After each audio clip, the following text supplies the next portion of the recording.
Diz a lenda, que Isaac Newton estava debaixo de uma macieira, quando uma das maçãs caiu em sua cabeça.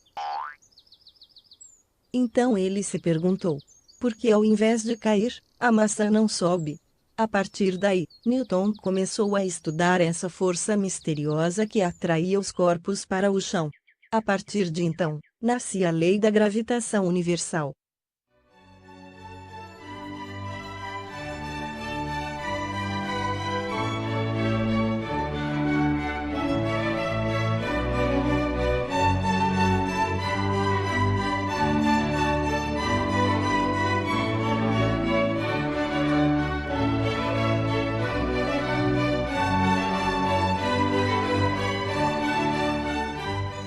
Ainda bem que Isaac Newton estava debaixo de uma macieira. Imaginem se ele estivesse debaixo de uma jaqueira. Certamente ele não sobreviveria para criar a lei da gravitação.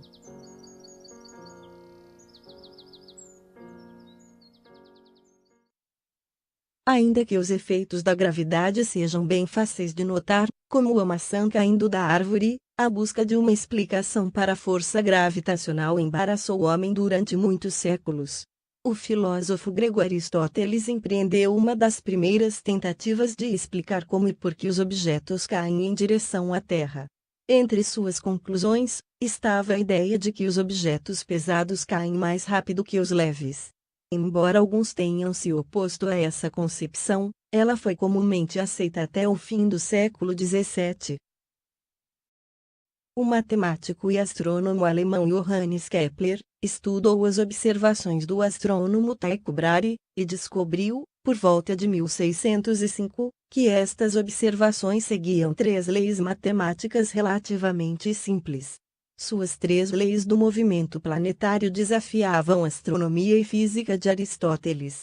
Ele provou que os planetas se movem ao redor do Sol em órbitas elípticas e não circulares, como se imaginava anteriormente. Ele também provou que as velocidades dos planetas variavam ao longo de suas órbitas, e deduziu uma equação para calcular o tempo que um planeta orbita sua estrela. Kepler mudou a astronomia e a física em seu tempo. O físico, matemático, astrônomo e filósofo italiano, Galileu Galilei, foi um dos maiores defensores do sistema heliocêntrico, aquele que teorizava que os planetas e o Sol não giravam ao redor da Terra, mas que todos os planetas, inclusive a Terra, giravam ao redor do Sol. Galileu provou que todos os objetos caíam com a mesma aceleração, a menos que a resistência do ar ou alguma outra força os freassem, contrariando Aristóteles. Ele também aprimorou o telescópio, e isso possibilitou que ele descobrisse as manchas solares, as montanhas da Lua, 4 dos satélites de Júpiter e os anéis de Saturno. Estas descobertas contribuíram decisivamente na defesa do heliocentrismo. Galileu é considerado como o pai da ciência moderna. Newton estudou o mecanismo que fazia com que a Lua girasse em torno da Terra. Estudando os princípios elaborados por Galileu Galilei e por Kepler, conseguiu elaborar uma teoria que dizia que todos os corpos que possuíam massa sofreriam atração entre si. A partir das leis de Kepler, Newton mostrou que tipos de forças devem ser necessárias para manter os planetas em suas órbitas. Ele calculou como a força deveria ser na superfície da Terra.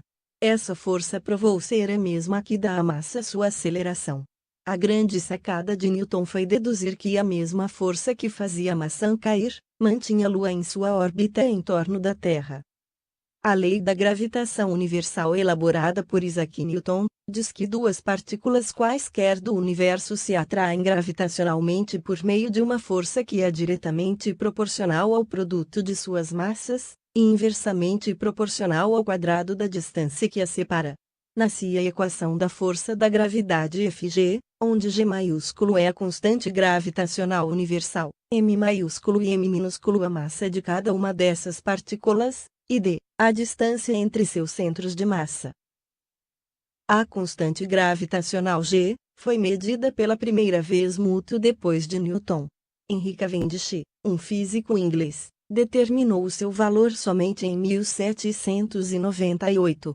Atualmente, o valor aceito para essa constante G, que vale a 6,67 vezes 10 elevado a menos 11. Esse valor está definido quando utilizamos o Sistema Internacional de Medidas, ou seja, metro, quilograma e segundo.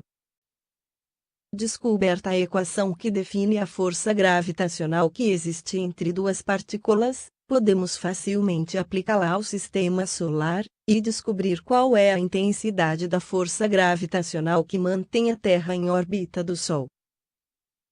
Essa força equivale à constante gravitacional G, igual a 6,67 vezes 10 elevado a menos 11, vezes a massa do Sol, 1,989 vezes 10 elevado a 30 kg, vezes a massa da Terra, 5,972, vezes 10 elevado a 24 kg, dividido pela distância da Terra ao Sol ao quadrado, a qual é igual a 149 bilhões e 600 milhões de metros.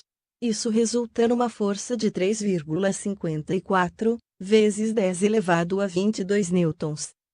Para se ter uma ideia do tamanho dessa força, ela é equivalente ao peso de 8 quatrilhões de aviões do tipo Boeing 747. Agora vamos imaginar uma pessoa na superfície do planeta Terra. Essa pessoa tem uma massa m minúscula, enquanto o planeta Terra tem uma massa m maiúscula. A força da gravidade nos puxa em direção ao centro da Terra. Essa força provocada pela gravidade terrestre resulta naquilo que chamamos de peso. Sabemos que, pela segunda lei de Newton, que a força é igual à massa do corpo vezes a aceleração que o impulsiona. No caso do peso, ele é igual à massa do menino vezes a aceleração da gravidade na superfície da Terra, aqui representado pela letra G minúscula. Para calcularmos o peso do menino, precisamos antes de mais nada descobrir qual é o valor da aceleração da gravidade na superfície da Terra. Para isso, basta igualarmos a força-peso, a força gravitacional que o planeta exerce sobre o menino, puxando para o seu centro. Assim, podemos dizer que a aceleração da gravidade na superfície da Terra é igual à constante gravitacional, vezes a massa da Terra, dividido pela distância ao quadrado da superfície ao centro da Terra, ou seja, o raio da Terra, que é igual a 6.371 metros. Aplicando esse valor na equação, além da constante G e da massa da Terra, descobrimos que a aceleração da gravidade na superfície da Terra é igual a 9,81 metros por segundo ao quadrado. Vamos agora calcular o peso do menino. Sabemos que ele tem uma massa de 50 kg, portanto, seu peso será 50 kg, vezes a aceleração da gravidade na superfície da Terra, ou seja, 9,81 metros por segundo ao quadrado. Isso resulta num peso de 490,5 newtons. Agora, vamos supor que esse menino esteja na superfície da Lua. Lá, a aceleração da gravidade superficial é bem menor que na Terra, visto que a Lua tem menos massa e é menor que a Terra. Aplicando os parâmetros da massa e do raio lunar na equação anterior, descobrimos que a aceleração da gravidade na superfície da Lua é igual a 1,63 metros por segundo ao quadrado, portanto, o peso desse mesmo menino na superfície da Lua será igual a 81,4 newtons. Armando, você emagreceu bastante, rapaz. Quanto você está pesando agora? Deixei de beber cerveja e agora estou pesando 60 quilos. Perdi mais de 30 quilos. Agora você já sabe o jeito correto de expressar o seu peso. O nosso peso não é 70 ou 80 quilos, por exemplo. O nosso peso é a nossa massa, vezes a aceleração da gravidade, portanto, o peso de Armando é de 588 newtons. Vamos agora mostrar que, devido à diferença da aceleração da gravidade superficial da Terra e da Lua, os objetos demoram mais tempo para cair na Lua do que na Terra. Nosso objetivo aqui é calcular o tempo que um objeto leva para alcançar o chão, após ser largado de uma altura qualquer. Partindo da equação da função horária da velocidade, da equação de Torricelli, podemos igualar a velocidade em ambos os lados da equação. Como o objeto é largado em repouso, sua velocidade inicial é igual a zero. Daí, concluímos que o tempo que o objeto leva para atingir o solo é igual à raiz quadrada de 2 vezes a distância percorrida, dividido pela aceleração da gravidade. Note que, nessa equação, não existe uma variável de massa, mas sim apenas a altura e aceleração da gravidade, portanto, está provado que a massa de um corpo, ou seu peso, como popularmente se diz, não interfere no tempo de queda dos objetos. Então, podemos dizer que uma bola de ferro que tenha uma massa de 1 kg, levará o mesmo tempo para cair que uma bola de ferro de 10 kg. Usando, portanto, a equação do tempo de queda livre, podemos dizer que, na Terra, uma maçã largada de uma altura de 10 metros, demorará 1,4 segundos para chegar ao chão. Já na Lua, essa mesma maçã, largada da mesma altura, demorará 3,5 segundos para chegar ao chão. Vamos voltar agora ao nosso exemplo do menino, de pé na superfície terrestre. Já sabemos que, em seu corpo, existe uma força que o puxa para baixo, provocada pela aceleração da gravidade da Terra. Ocorre que, além dessa força, ele também está sujeito a duas outras forças que o puxam para cima. A primeira é a força da gravidade do Sol e a segunda da Lua. Então, agora, vamos provar que essas forças são irrelevantes, quando comparadas com a força da gravidade terrestre. Sabemos que a aceleração da gravidade na superfície da Terra é de 9,81 metros por segundo ao quadrado e, agora, precisamos calcular a aceleração da gravidade, exercida pelo Sol e pela Lua na superfície terrestre.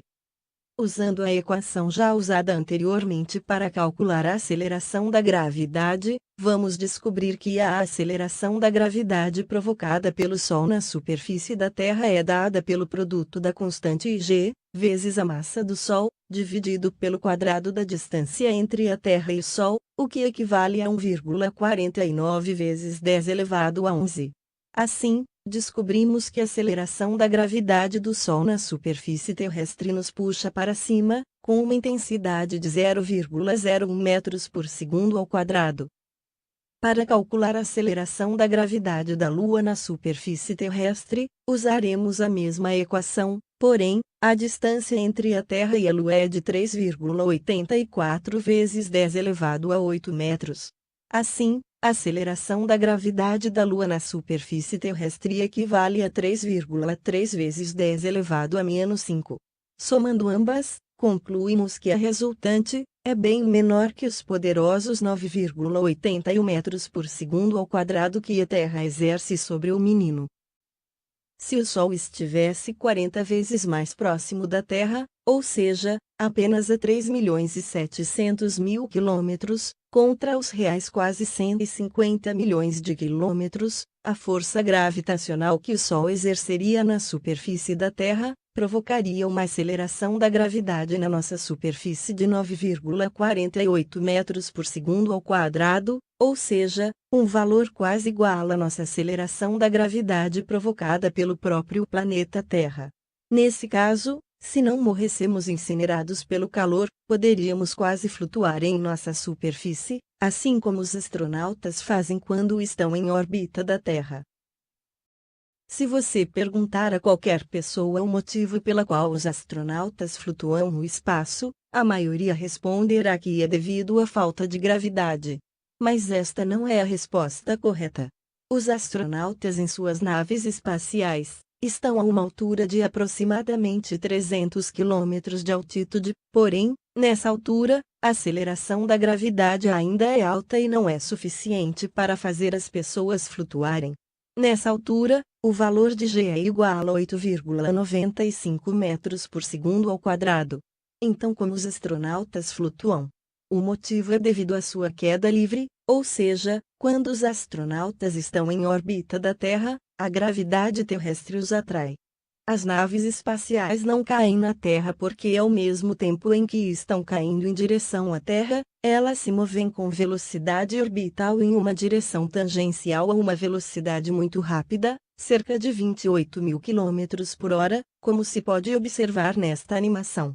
Ao mesmo tempo em que o objeto cai devido à gravidade, a sua velocidade, que é muito grande, impede que o mesmo caia ao chão, saindo pela tangente e permanecendo em sua órbita.